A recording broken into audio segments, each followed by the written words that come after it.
Welcome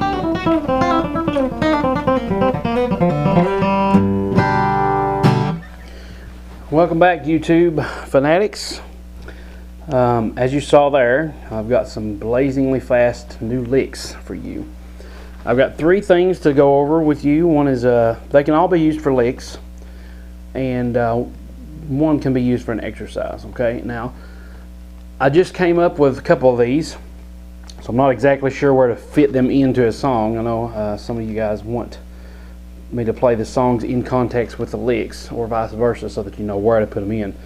I haven't figured out what to do with the first one I just did, but it's really cool. It's a really good hand exercise as well, so you get some exercises going on there. So let's go ahead and start the timer, and let's go ahead and get some of these licks done. I'll get to this one here in a minute. First of all, I want to get to these are, by the way, advanced as well, so make sure you have your guitar in hand. There will not be tabs for these. I just plain flat out don't have time to make tabs and sit there and figure out every little note I played. But it's more important, as I said in some previous lessons, and I've said in some other lessons as well, that it's important that you have your guitar on hand so that you can watch me do it, you can hear me do it, and you can do it yourself as well. So you get the three main ways of learning, so you're learning at your full potential. And that is visual, you're watching; aural, A-U-R-A-L, you're hearing; and kinesthetic, which means you're doing it yourself. There's touch involved. You're touching the guitar and doing it yourself. So these are advanced licks. The first one can be, you know, kind of an intermediate instead of advanced. This is a lick that one of my students brought to me, and it's kind of similar to what I do anyway, but the timing's a little different. And this is one that he brought to me. He had a video of Andy Leftwich, and Andy Leftwich was playing on his guitar. He knows somebody that goes to church with Andy, and he just recently had a guitar built. My student did, and he asked Andy to play it. And Andy, being who Andy is, not only a whiz on the fiddle and mandolin, he also tore it up on the guitar. And he brought this to me and he said, "Teach me this lick. I got to know this lick." And luckily, it was something I kind of already was doing anyway, so I could actually teach it to him. And I just, you know, heard it a couple times, listened to it, and started messing with it. And it sounds like this.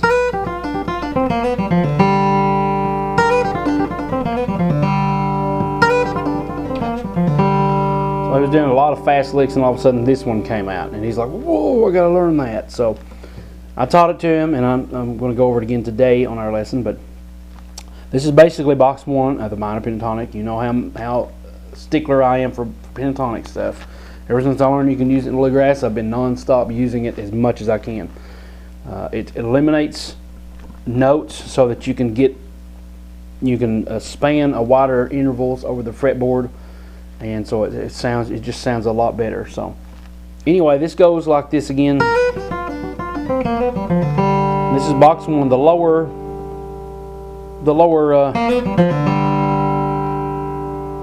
mainly the lower three strings, and the shape is here. You're going from the 3rd fret and the 6th fret on the bottom two strings. And it's important that you use those fingers, first and pinky. Gotta get that stretch developed. And if you haven't, then this is why it's advanced, because you gotta develop that stretch. So there's the G string. It's from the 5th to the 1st. So we got 6, 1, 6, 1, or excuse me, 3rd. I'm thinking of 1st finger. 6th fret, 3rd fret, 6th fret, 3rd fret, 5th fret, 3rd fret. Okay, and then the last one is a D on the 3rd fret, open G. And all you're doing here is you're going one step outside this box. And that's an even bigger stretch, but it's only for a split second.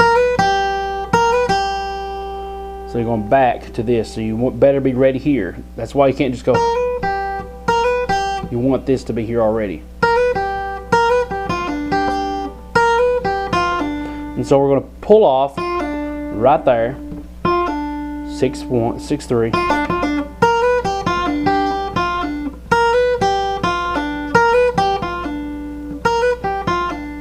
Okay, so really slow. Back up to the. I'm barring this the whole time because I'm going to go back to these notes. Okay, so Let me go ahead and zoom in here so you can see closer. And then after that, after the second hammer on, pull off 1, 2, immediately to the G on that 5th fret. And one thing I want you to know is, we'll go over the picking here in a second. That's what I was going to get to, but for now, watch this hand. And after that, you just gotta slide from the 3rd to the 4th fret G, pull off, or not pull off, open. That's the pull off. Okay. And if you're not familiar with pull-offs and you can't get them to work very well, it's because most of the time it's because you're just lifting your finger up.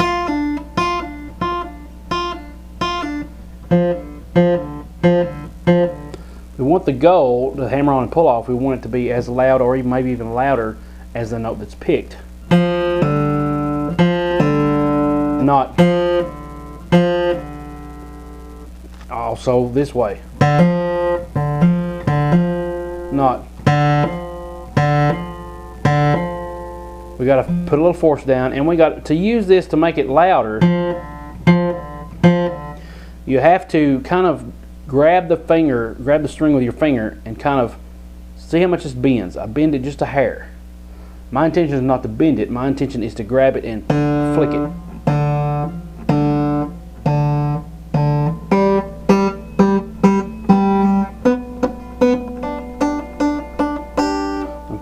Grabbing it and just pulling up on it, giving it a flick. You don't have to be really, dramatic with it. Just practice it.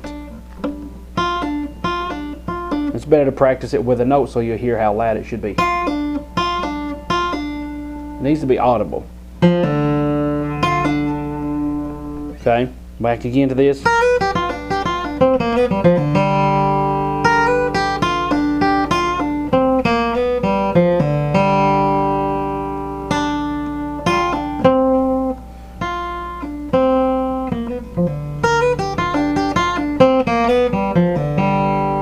Okay, so it's kind of hard to sit here and explain everything that happens. You just have to watch and learn.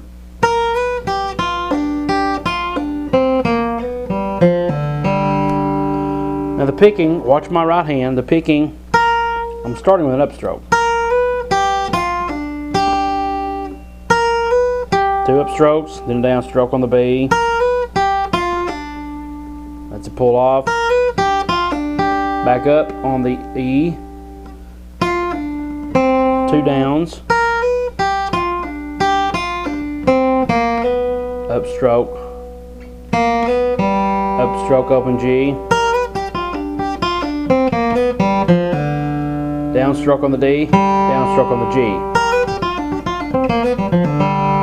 Now sometimes I hit the open G with an up, but you ideally want to hit it with a downstroke because it has more force, more attack. Okay. So there's that one. Let's go on to the next lick, which will be this.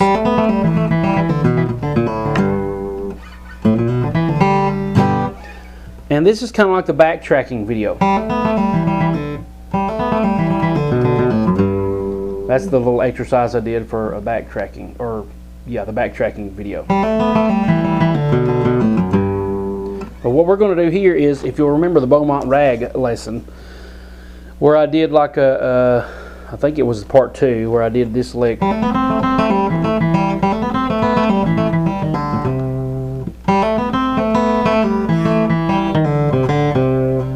And what I did was that little part there. It's kind of like what we can do here. Crossing back over to that previous note. Going back. Well, in C, you're barring with your middle finger here.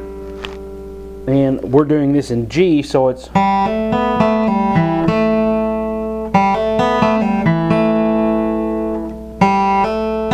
this is all on the 2nd fret. Open B after you hammer on. So just practice that much. it's a hammer on, open B, pull off. Remember our pull offs, we kind of pull, and we pull the string down as well as pull our finger up.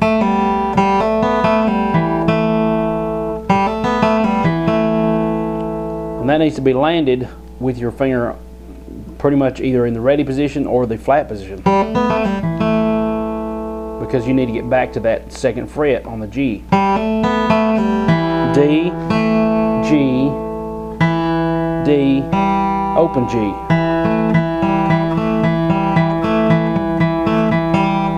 So practice just that.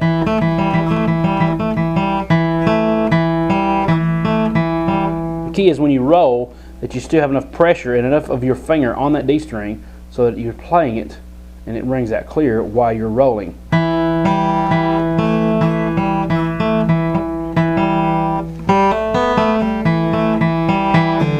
Then you're doing another.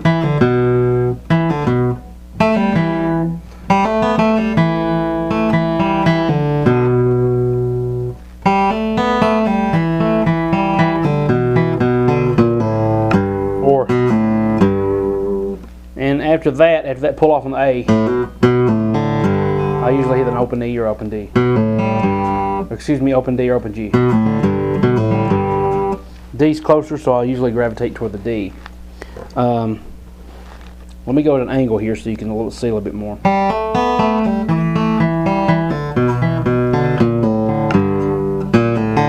Notice that open D? And I just prefer to play it with the first finger here on the first fret on the A string instead of the second. Either way, whichever works for you, easier, it's fine.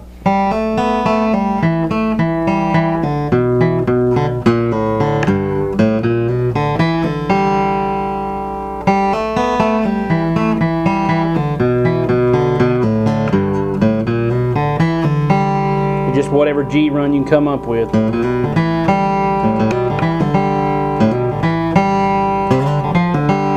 Whatever you want to do there.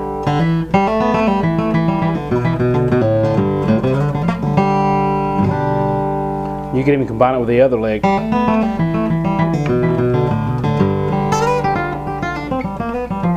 Some combination thereof.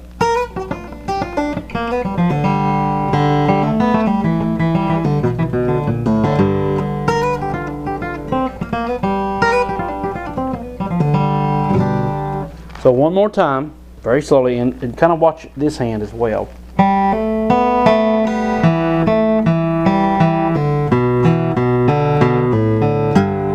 Now every pull off is a downstroke, and then going to the next string up is a downstroke as well. So you got two downstrokes. Two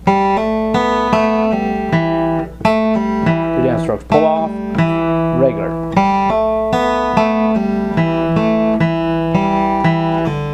So pull offs are downstrokes as well.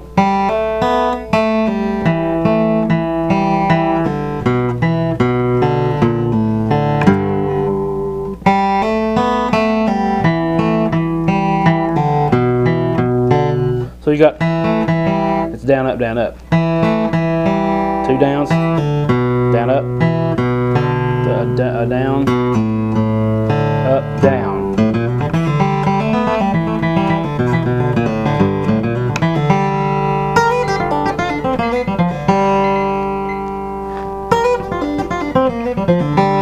Okay, so this is more of an exercise. This is an actual lick. You can still use this as a lick as you want to. It's up to you.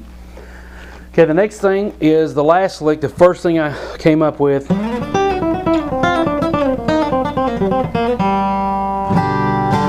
I was messing around yesterday in church, depending on when you get this. Yesterday was Sunday.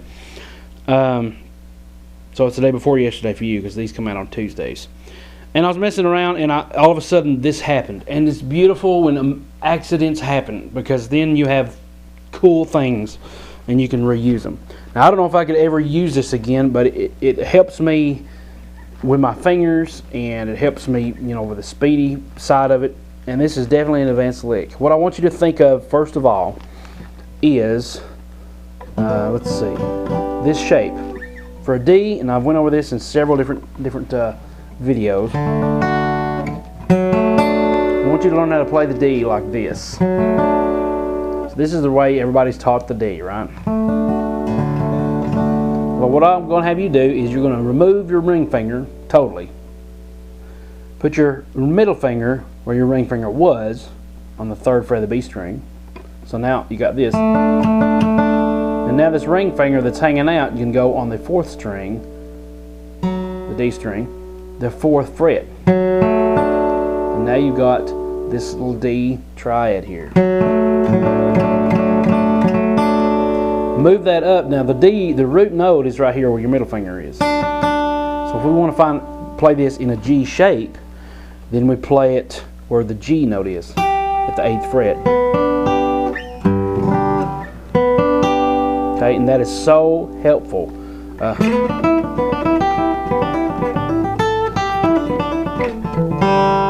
That little shape is good to get you around a bunch of these notes. But anyway, this, all we're doing is going from here to here to here, and then, you know, an open G stuff, open G run. So, now this is the shape, but really we're going to hit, that is the note we're going to hit. We're not going to focus on this note. This is just to get the shape in your head.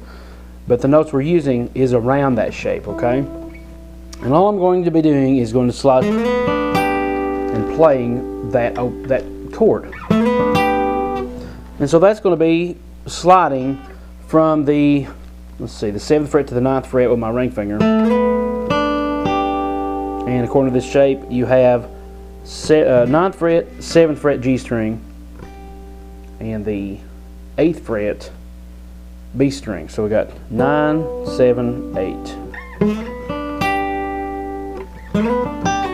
And what I'm doing here is I'm kind of barring that. So I'm not really playing the shape all at once. I'm playing just the first 2 notes and barring this immediately because I'm going to hit from there to come down. And that is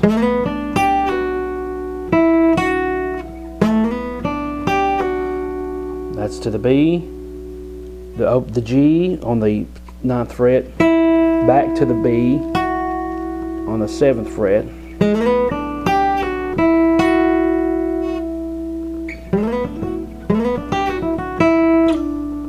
and that's a slide down. So I practice just that much. Slide down to the 7th, 8, 7, pull off, B string, 9G, hold that 7 on the B, and then hit that again.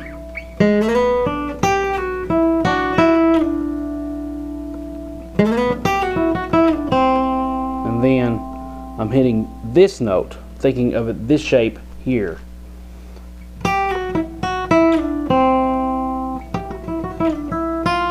It sounds like that. So it's a whole step down from where you end the slide. 9 to 7 to 5, and then the whole thing again. Let's see. You're doing this once, and then from there on you're repeating this part. So you're sliding down a whole step each time.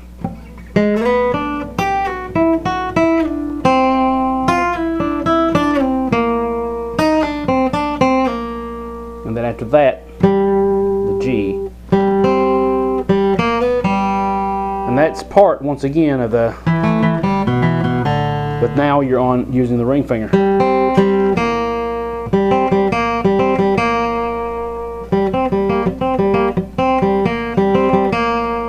Okay.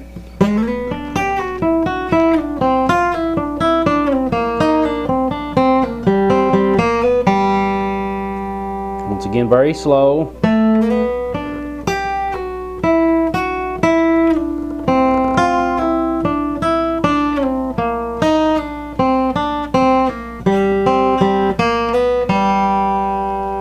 And the picking for that, it's the same for all of them.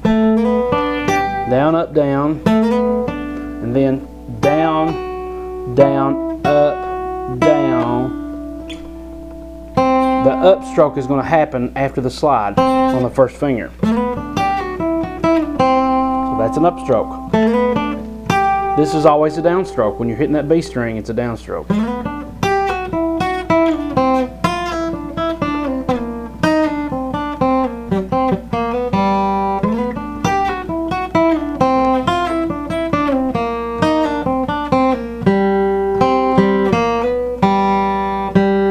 Down, up, down, up, down.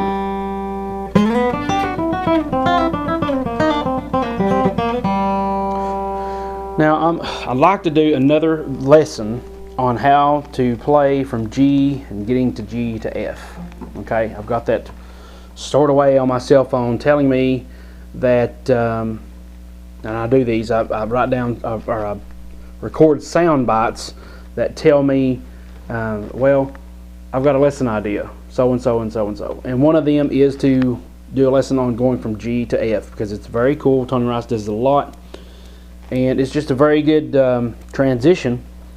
So we're going from G to F here, and from here, this is, I don't really know, this is like a D sharp, but in context, I think it's something else. I don't know exactly. Either way, but this could also be part of the C, or just considered a G minor.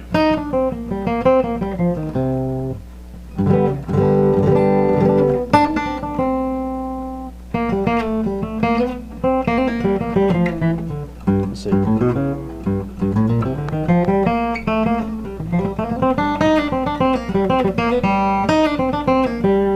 Yeah, that's G minor.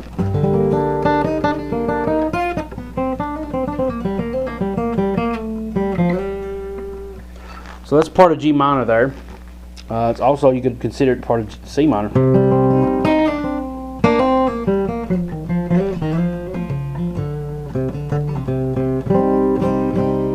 It's more C minor than it is G minor, actually, because you've got the G note here, or the G string, which is part of the C. Anyway, I'm getting way technical. Anyway, there's the F. And I thought, you know, this is really cool.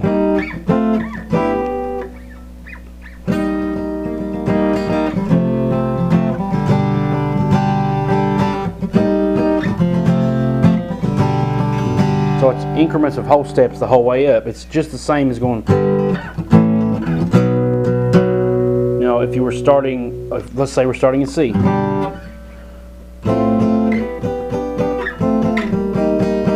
Starting in F, excuse me. We're starting with a middle chord, going up, coming back to the middle, going down, going back to the middle.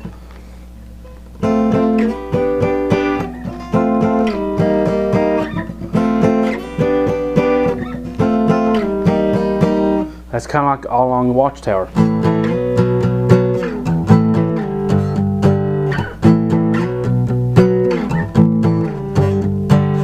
In a different key. Okay, so I'm just going from there to there to there, back to the open G.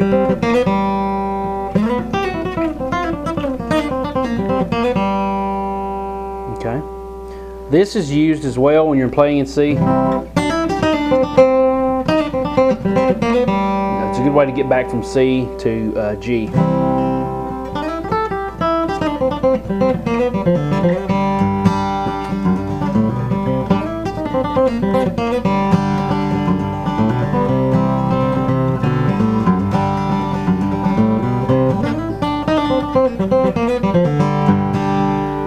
You know, you could probably use that in Beaumont Rag. I'm not sure. I'm pretty, you know, well, I'm kind of sure you can.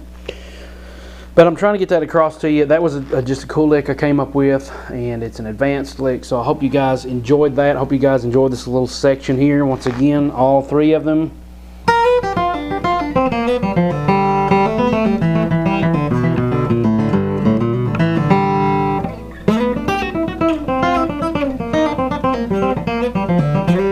I'll just add that at the end. All of them in the key of G, okay? Hope you enjoyed that. Please subscribe. Check out the 2 videos that are going to pop up pretty soon. One is for my Texas Blues Guitar newsletter and a video on that and what you're missing out on. I'm telling you, there's a lot of good stuff in there, totally free. The other one is subscribing to my channel, and the website above my head, it should be above my head, is www.secretsoftexasbluesguitar.com. Zooming out so you can see the whole atmosphere here. Check that website out. Tell your friends if this video has helped you in any way and influenced you in any way. Please leave me a comment below. And please tell your friends about my YouTube channel and about my website. I'd like to help as many people as possible, okay? Thank you guys so much. I'm signing off for today, and I hope you guys enjoy these videos, and please stay tuned for whatever else comes our way.